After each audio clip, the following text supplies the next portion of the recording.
There will be more deaths as a result of fentanyl overdose in Durham Region than we will experience from all the violent crimes and all the fatal motor vehicle collisions that we respond to combined.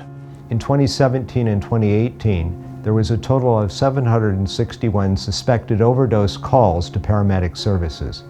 I'm sure almost everybody who is listening to this message today knows someone who has struggled with addiction. For me, it started when I crashed my car and I was in a really horrific car accident and nearly lost my leg.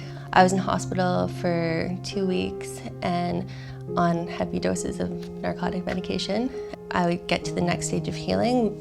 My pain levels would obviously go up and then I'd have to keep going up with the pain medication. Addiction hits all walks of life. It doesn't discriminate about sex, religion, income. In many cases, some individuals are being now declined their regular use of opioids, and that's causing them, in some cases, to look for alternate sources, so they're hitting the streets for the very first time in their lives. They come in, they tell me, I can't believe, I'm 40 years old, I've never touched a drug in my life.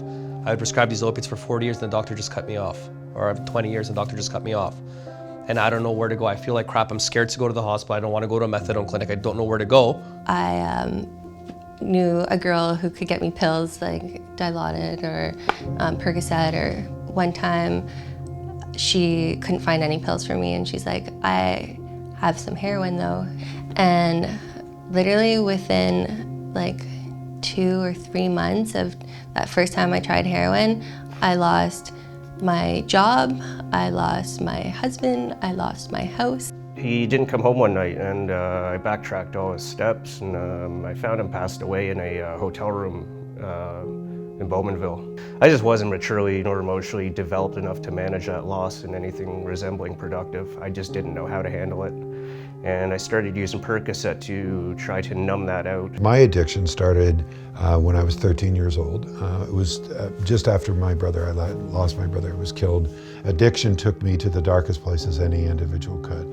I went from an individual that came from a great home to no home. First Nation communities are disproportionately affected by the opioid crisis. In communities, the opioid use may range from 40% to 80% of community members. Even though the Indigenous population only represents 2.5% of the Ontario population, they're 5 times more likely to die from an overdose than non-Indigenous people. In Durham Region, there are very few culturally appropriate, culturally safe services available for Indigenous people with and without a substance use lens. Most of us don't understand the struggles that they've gone through. There's this perception that this is a life that they've chosen and they're not willing to do anything different. People on average will take a good 6 or 7 or 8 attempts at changing a problematic behavior. For some people it might be 30 or 50 or 80.